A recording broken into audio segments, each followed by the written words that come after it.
Hey, what's going on, everyone? Thanks for joining me here on Exploit Security. As usual, I am your host, CyberMunky, and this YouTube channel is all about documenting my journey to earning the OSCP. So we've been going over Defend the Web, but today I was having some issues with the site itself. It just kept crossing a lot of server errors. So I managed to get HTTP method out the way, but I ran into a couple roadblocks. So we're going to go on, and I had a lot of content from Over the Wire and HackThisSite to go through.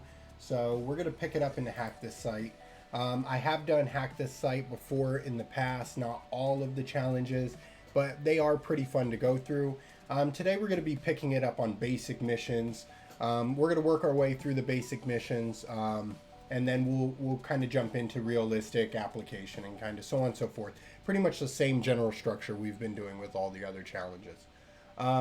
So HackThisSite is great. Of course, it's not as pretty as Defend the Web, but it has a lot of good challenges.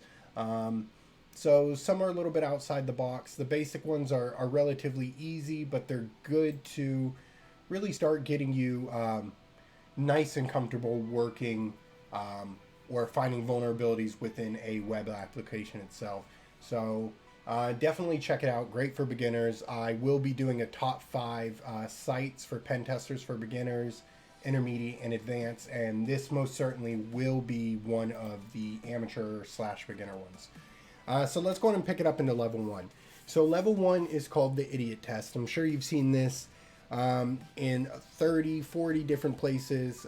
It's usually the same for the first challenge across the board, and it was no different for Defend the Web. The idiot test is basically just to make sure that you understand. Most likely, I'm just judging by how this is. It's going to be making sure you understand basic HTML. So what we're going to do is we're just going to right click, and we're just going to open that page source.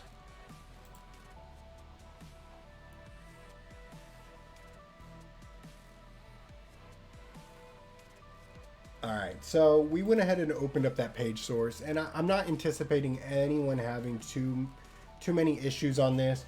And like I said, if you are having a problem, hey, it's not an issue. Just keep learning, keep researching, keep practicing. It all really kind of starts coming together. I mean, I got out the military in 2017, and I was an infantryman while I was in. So my interactions with computers were more personal. Not so much professional, and I've always enjoyed computers, and my exit from the military definitely opened up that option to start a new career path, and I really just genuinely love it.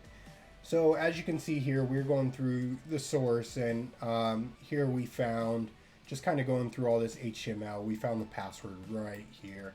So nothing too complex. Like I said, it's called the idiot test for a reason. If you were not able to find this password, you're not an idiot. It just means you haven't learned enough yet. That's fine. That's why I make these videos, so you can follow along. You can kind of see my methodology and maybe learn a few things as you go along. There's also a lot of great resources out there. So I would definitely recommend checking those out as well.